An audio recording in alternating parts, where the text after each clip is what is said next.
जी, ये कांग्रेस की जिला पंचायत जो सदस्य जो थे उनकी वजह से मंदिर बंद था। अब मेरा पूरा प्रयास रहेगा कि मैं इस मंदिर को खुलवाऊं। और जो ताला लगा है, जो इस गांव में कुछ अधर्मी लोग रहते हैं, जो सनातन विरोधी लोग रहते हैं, जो ऐसे लोग रहते हैं जो धर्म के विरोधी हैं, पूजा पाठ में विघ्न डालते हैं, और आज वो चुनावी मैदान में है कांग्रेस की तरफ। उन्होंने यहाँ की जनता की आस्थाओं के साथ खिलवाड़ करते हुए यहाँ का एक बहुत ही आस्था का जो मंदिर है उस मंदिर को बंद कराने का, ताला लगवाने का काम बंद करवाया है। जो हमारे कांग्रेस के प्रत्याशी हैं सुनीता जी, उनके पति हैं सर्वेश जी के द्वारा ये बंद करवाया गया है। हिंदू विरोधी हैं वो, ऐसा नहीं होना चाहिए। अपने धर्म के लिए सबको अधिकार। के बड़े नेता ने मेरे चुनाव में एक मीटर को लेके घूमे थे, मोहल्ले मोहल्ले वार्ड वार्ड, लेकिन उनका झूठा प्रोपगंडा नहीं चला।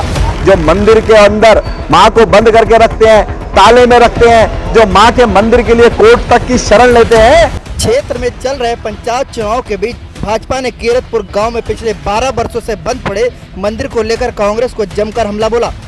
भाजपा के प्रत्याशी के साथ ही विधायक, महापौर व अन्य दिग्गज नेताओं ने कांग्रेस प्रत्याशी पति को सनातन विरोधी बता दिया।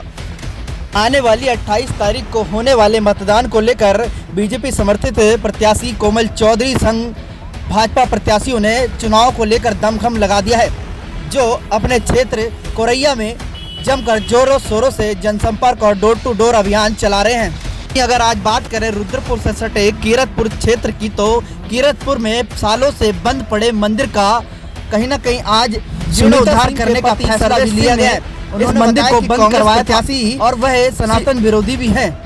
आपको सुनवाते हैं क्या बोले प्रत्याशी और भाजपा के दिग्गज नेता।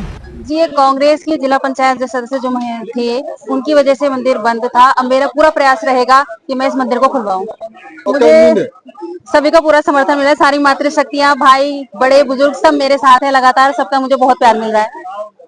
जो सनातन विरोधी लोग हैं, इनके नेता भी सनातन विरोधी हैं। ये तो कभी मुस्लिम यूनिवर्सिटी बनाने की बात करते हैं, कभी मुस्लिमों को समर्थन देने का बात करते हैं। हमेशा सनातन विरोधी लोग हैं, झूठ की राजनीति करते हैं। इनके बड़े नेता ने मेरे चुनाव में एक मीटर को लेके घूमे थे, मोहल्ले मोहल्ले वार्ड वार्ड, लेकिन उनका झूठा प्रोपगंडा नहीं चला। 13,000 वोटों से मैं जीता। रुद्रपुर की जनता उन्हें अच्छी तरह से जानती है कि कितने झूठे नेता हैं, कैसे झूठे मुकदमे लगाने उन्हें आते थे। अपने समय पे उन्होंने किस प्रकार से लोगों का शोषण किया है, ये रुद्रपुर की जनता अच्छी तरह जानती थी। और रुद्रपुर की जनता ने 2 बार उन्हें नकारने का काम किया। और मैंने कहा था कि किच्छा विधानसभा से आपको वापस भेजा जाएगा और उसकी शुरुआत वार्ड नंबर 1 से होगी। वार्ड नंबर 1 जो किच्छा विधानसभा का वार्ड है, वहां पर भारतीय जनता पार्टी का पार्षद जीता और हमने कांग्रेस को वहां हराने का काम किया। आप देखिएगा आने वाले समय में ये सनातन विरोधी लोग, धर्म विरोधी लोग, जो मंदिर के अंदर मां को बंद करके रखते हैं, ताले में रखते हैं, जो मां के मंदिर के लिए कोर्ट तक की शरण लेते हैं, ऐसे धर्म विरोधी, सनातन विरोधी लोगों को यहाँ की जनता अवश्य जवाब देगी।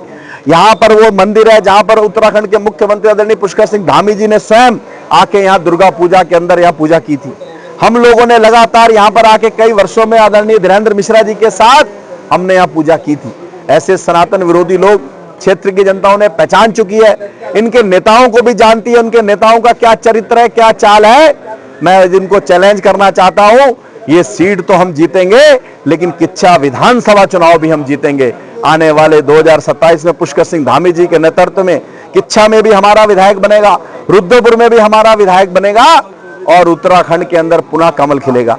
और हम लोग चाहे गांव हो, शहर हो, चाहे प्रधानमंत्री की योजना हो, मुख्यमंत्री की योजना हो, एक एक योजना को जनता के बीच में पहुंचाने का हम काम करते हैं।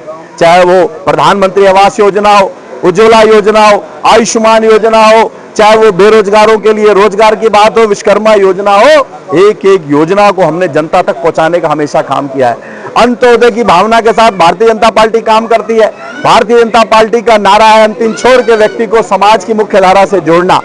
उसी नारे के साथ हम लोग काम कर रहे हैं, चाहे नगर निगम क्षेत्र हो, ये हमारा ग्रामीण क्षेत्र हो। लगातार मुख्यमंत्री पुष्कर सिंह धामी जी के नेतृत्व में हम क्षेत्रों में डेवलपमेंट कर रहे हैं। मुझे पूर्ण विश्वास है कि इस चुनाव में कोमल चौधरी, हमारी छोटी बहन, बहुत भारी अंतरों से जीतने वाली है और जीत के बाद एक आगाज होगा जो आने वाले विधानसभा चुनावों तक उसकी गूंज जाएगी। मैं इस क्षेत्रवासियों को ये भरोसा दिलाता हूं कि बहुत जल्दी इस चुनाव आचार संहिता के बाद ये मंदिर खुलेगा और यहाँ पर उसी तरह से विधिवत पूजा शुरू होगी जैसे पहले यहाँ पर पूजा होती थी। जो हमारे विपक्षी प्रत्याशी है उनका गृह गांव है, यहीं के रहने वाले हैं और यहाँ पर पूरा एक एक कार्यकर्ता, इस गांव के एक एक समाज सेवी भारतीय जनता पार्टी के प्रत्याशी कोमल चौधरी के समर्थन में निकल के आए हैं। चाहे हमारे निवर्तमान प्रधान निर्मला जी हैं, धीरेन्द्र मिश्रा जी हैं, फौजी जी हैं, अजय वर्मा जी, तिवारी जी, शुक्ला जी, पप्पू मिश्रा जी, ये सब लोग लगे। साथ ही साथ यहाँ का एक बहुत महत्वपूर्ण मुद्दा जो कांग्रेस के प्रत्याशी, उन्होंने यहाँ की जनता की आस्थाओं के साथ खिलवाड़ करते हुए यहाँ का एक बहुत ही आस्था का जो मंदिर है उस मंदिर को बंद कराने का, ताला लगवाने का काम किया। निश्चित रूप से हमारा जितना हिंदू समाज है उनकी आस्था इससे बहुत व्यथित हुई है। आस्था व्यथित होने के कारण से यहाँ पर एक तरफा जो हमारे कांग्रेस प्रत्याशी, उनके प्रति आक्रोश है, गुस्सा है। मैं हर वोट इस जनसंपर्क में देख रहा हूं कि उनके अंदर बहुत अधिक गुस्सा है। निश्चित रूप से माने इस चुनाव, जिला पंचायत के चुनाव के बाद भारतीय जनता पार्टी के प्रत्याशी कोमल चौधरी जो कीरतपुर से ही, जो विपक्षी का गांव, वहां से प्रचंड बहुमत के साथ जीतने वाली हैं। और आज मैंने स्पष्ट घोषणा की है कि इस चुनाव के विजय के तुरंत बाद इस कीरतपुर में जो ये आस्था का केंद्र है, जो पवित्र मंदिर है, उस मंदिर के ताले खुलवाए जाएंगे।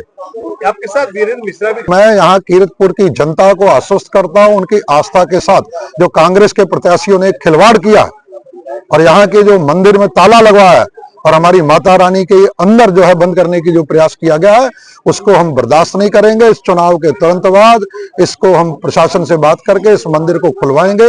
मैं कीरतपुर की जनता को आश्वस्त करता हूं, उनकी आस्था का सम्मान किया जाएगा। कांग्रेस प्रत्याशी के साथ जो धर्म विरोधी काम किया गया, कोमल चौधरी के विजय के बाद इस मंदिर को खुलवाया जाएगा। देखिए, मंदिर खुलवाने के लिए हम पहले से ही प्रयास कर रहे हैं और जो ताला लगा है, जो इस गाँव में कुछ अधर्मी लोग रहते हैं, जो सनातन विरोधी लोग रहते हैं, जो ऐसे लोग रहते हैं जो धर्म के विरोधी हैं, पूजा पाठ में विघ्न डालते हैं और आज वो चुनावी मैदान में है कांग्रेस की तरफ से। उनके पति सर्वेश सिंह यहाँ के प्रधान रहे उस टाइम और उन्होंने प्रशासन को झूठा पत्र दिया कि कुछ लोगों ने यहाँ पर पंचायत घर में मूर्ति रख दी। मैं आपके माध्यम से कहना चाहता हूँ, अपने जिला प्रशासन से कहना चाहता हूँ, जिलाधिकारी महोदय से कहना चाहता हूँ, उप जिलाधिकारी महोदय से कहना चाहता हूँ, वो एक बार आकर यहाँ देखें कि पंचायत घर में मूर्ति रखी है या मूर्ति कहीं और रखी है। और इस झूठे पत्र को उन्होंने सही माना और कांग्रेस ने अपना चरित्र दिखाते हुए, जो धर्म के विरोधी हैं, वो उन्होंने सनातन के जो विरोधी हैं कांग्रेस, उन्होंने आके यहाँ पर मंदिर में ताला लगा दिया, माता दुर्गा की मूर्ति ताले में बंद कर दी। लोग आज पूजा नहीं कर सकते, लोग आज प्रसाद नहीं चढ़ा सकते। सिर्फ उसका कारण जो यहाँ के पूर्व प्रधान थे, उन्होंने पूरे प्रशासन को गुमराह किया, पूरी सरकारी मशीनरी का दुरुपयोग किया। यहाँ पीएससी लग गई और पूरा सरकार का जो सारी मशीनरी का दुरुपयोग किया। और मैं आपके माध्यम से कहना चाहता हूँ, ऐसे अधर्मी लोगों को जनता को बहिष्कार करना चाहिए, इनको दौड़ाना चाहिए, किसी प्रकार का इनको वोट और सपोर्ट बिल्कुल नहीं करना चाहिए। और जो उन्होंने प्रशासन और पूरी मशीनरी का दुरुपयोग किया, उसको कानून को भी अपना कार्रवाई करते हुए इनके खिलाफ मुकदमा दर्ज होना चाहिए कि आपने कैसे अपने पद का दुरुपयोग किया, आप प्रधान रहते हुए आपने कैसे प्रशासन को गुमराह किया, कैसे आपने कह दिया कि पंचायत घर मूर्ति रखी, जबकि पंचायत घर का भवन इससे पीछे है। कैसे आपने कह दिया कि दो समुदायों का झगड़ा हो जाए, सांप्रदायिक दंगा हो जाएगा। यहाँ पे सांप्रदायिक दंगा तो तब होगा ना जब दो समुदाय के लोग रहेंगे। यहाँ पे सिर्फ हिंदू विचारधारा के लोग हैं, पूरे गाँव की 7-8 हज़ार की आबादी है और सब हिंदू लोग रहते हैं। लेकिन ऐसे अधर्मी लोगों के खिलाफ पूरी कार्रवाई होनी चाहिए। और जो चुनाव चल रहा है अभी जिला पंचायत का, भारतीय जनता पार्टी के जो प्रत्याशी हैं कोमल चौधरी जी, उनका समर्थन करना चाहिए और ऐसे धर्म विरोधी आदमियों का, ऐसे अधर्मियों का बहिष्कार करना चाहिए और इनके खिलाफ कानूनी कार्रवाई होनी चाहिए। और मैं प्रशासन से और जिला प्रशासन भी मांग करता हूं, आग्रह करता हूं। माननीय मुख्यमंत्री जी यहाँ पर 2006 में आए थे, इस परिसर में यहीं पूजा करके यहीं आरती करके गए। उसके बावजूद जिला प्रशासन यहाँ पे आने का उनको समय नहीं मिला। उप जिलाधिकारी महोदय को मैं कई बार मैंने प्रयास किया, लेकिन उनको भी यहाँ आने का समय नहीं मिला। मैं आपके माध्यम से कहना चाहता हूँ, इस चुनाव में ऐसे अधर्मियों का, ऐसे धर्म विरोधी लोगों का बिल्कुल बाइकाट करना चाहिए, बहिष्कार करना चाहिए। और आज माननीय विधायक जी ने और जो यहाँ की प्रत्याशी हैं श्रीमती कोमल चौधरी जी ने, उन्होंने पूरे गाँव को आश्वस्त किया है कि मैं जीत के आते ही मैं इस मंदिर को तत्काल प्रयास करके और इसको खुलवाने का प्रयास करूंगी। बहुत दुर्भाग्य का विषय है जो आज हम लोगों के सामने आया। हम किरतपुर में प्रचार करने के लिए आए हुए थे। जब मंदिर प्रांगण में पहुंचे तो पता लगा कि पिछले काफी वर्षों से ये मंदिर बंद है और दुर्गा माता का मंदिर है। माता के यहाँ पूजा करने का सबको अधिकार है। और उससे भी ज्यादा दुर्भाग्यपूर्ण विषय ये है कि ये जिसने बंद करवाया है, जो हमारे कांग्रेस के प्रत्याशी हैं सुनीता जी, उनके पति हैं सर्वेश जी के द्वारा ये बंद करवाया गया है। हिंदू विरोधी हैं वो, ऐसा नहीं होना चाहिए। अपने धर्म के लिए सबको अधिकार है और धर्म के लिए माता रानी का मंदिर है, इसमें पूजा करने का क्या किरतपुर वासियों को अधिकार नहीं है? ऐसा क्यों करा गया? उनसे उनका अधिकार क्यों छीना गया? ये बहुत दुखद है। और अगर ईश्वर हम लोगों को आशीर्वाद देता है और हम लोग जीत के आते हैं तो मैं विधायक जी, सांसद जी और माननीय मुख्यमंत्री जी के माध्यम से मेरी पत्नी का प्रयास होगा कि जल्दी यहाँ पे पूजा दोबारा पुनः चालू हो।